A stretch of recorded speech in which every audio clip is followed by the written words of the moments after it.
नमस्कार, मैं अभय बनर्जी। आज मेरे साथ एक हादसा हुआ कि जब मैं एक दिल्ली क्राइम प्रेस का सदस्य हूँ, जिसमें टिकट चेकर के साथ बातों ही बातों में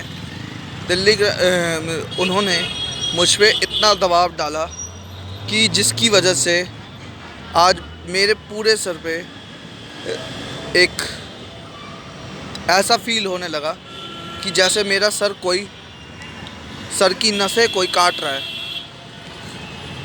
मैं आपके सामने ये बताना चाहूँगा कि मैं अभय बनर्जी, जो इस समय लाइव आपके सामने ये शेयर कर रहा है, 761 मंगलापुरी की बस पे दोपहर को मैं द्वारका जा रहा था, जिस समय कि चेकर्स ने मेरे ऊपर प्रेशर बनाया कि चार्ज दो।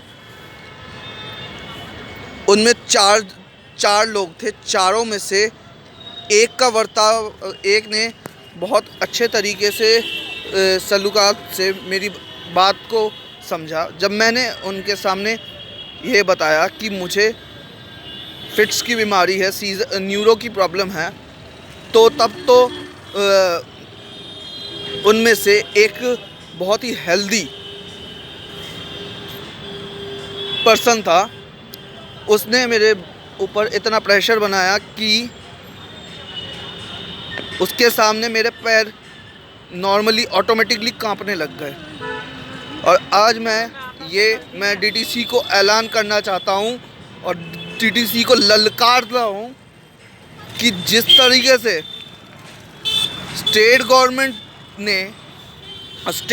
को भी ललकारता हूँ कि जिस तरीके से उसने लेडीज़ को तो पूरा फ्री ऑफ कॉस्ट दे दिया है। अगर जेंट्स के पास अगर कोई भी अथॉरिटी ना रहे तो क्या फ़ायदा।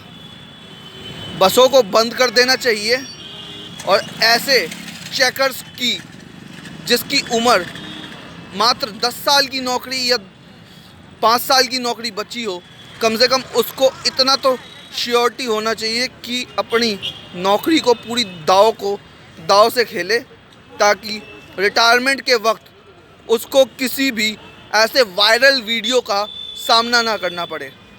उसके बाद विजय इनक्लेव से काफ़ी पहले डाबड़ी के नियर बाई मुझे उतारा और मेरे पे प्रेशर करते गए। मैंने उनके ऊपर यही बताया कि अगर कोई सीज़र आए, और मुझसे चार्जेस की डिमांड करते गए, क्योंकि इससे पहले जब भी मेरे से पेमेंट बोलते गए, जब भी मैंने ट्रैवल किया, कभी भी मेरे कार्ड दिखाने पे कभी भी किसी भी चेकर ने कोई फ़ाइन चार्ज नहीं किया। उनमें से पहली बार ये चीज़ हुई है। आज मैं यह भी बताता हूँ, ये बस द्वारका सेक्टर 2 की थी। मुझे नाम तो इनके पता नहीं, मेरे नाम और एम्प्लॉय कोड मांगने पर भी इन्होंने एम्प्लॉय कोड नहीं बताए। तो मैंने पैदल चलते चलते कम से कम अपना 1.5 किलोमीटर का सफ़र जो है पैदल निकाला। पर मेरा टारगेट था ताकि मैं उससे अपनी प्रॉब्लम्स बता पाऊँ। आप खुद सोचिए, जिसका फादर 1977 से लेके 2014 तक नौकरी करता है और उसे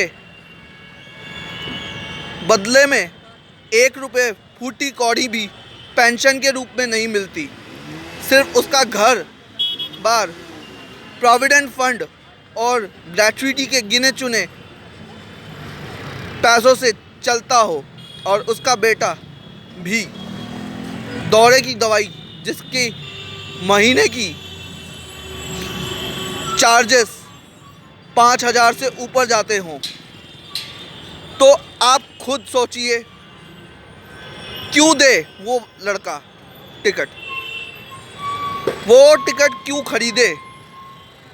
सरकार को ऐसे हम जैसे लोगों के लिए कुछ करना पड़ेगा। अगर स्टेट गवर्नमेंट अगर दोबारा आने लायक है ही नहीं, आज उसने किसान आंदोलन से पहले तो समर्थन दे दिया था और आज वो किसानों के साथ है, उस इंसान के साथ जो 40 सेकंड तक रोया सिर्फ, और हमारे महान डेप्यूटी सीएम सिसोदिया जी पानी का टैंकर लेके वहाँ तक पहुँच गए। तो मैं यही बोलना चाहूँगा, मैंने इसके बाद केजरीवाल जी के नंबर पे फ़ोन करने की कोशिश की, नंबर भी स्विच ऑफ। तो मैं चाहूँगा कि जल्द से जल्द अरविंद केजरीवाल की सरकार को गिराया जाए, और अगर गिराते हैं मैं अभय बनर्जी अपने होशो आवाज़ में खुली चुनौती अरविंद केजरीवाल को देता हूं। अगर तुम लेडीज़ के लिए कर सकते हो, तो अगर कोई मेडिकली अनफिट है, किसी के पास सारे डॉक्यूमेंट्स है, तो उसके लिए भी तुम्हें करना पड़ेगा।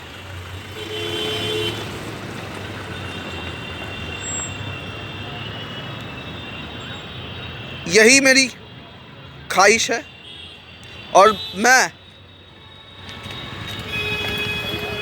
अगर सरकार इसे सोचती है कि गुंडागर्दी शब्द का उपयोग है ये, तो सोचे। सेंट्रल गवर्नमेंट के सामने मैं भाजपा का एक कार्यकर्ता भी हूँ, तो भाजपा तो नहीं सोचेगी, परंतु अगर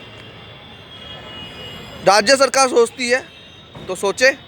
उसके लिए एक खुली चेतावनी है कि मैं आज के बाद कभी टिकट नहीं लूँगा, चाहे अगर वो मेरे अगेंस्ट कोई भी, और मेरे अगेंस्ट कोई केस बनाएंगे तो उन सब के खिलाफ मैं मेंटल टॉर्चर का सेक्शन बनाऊंगा।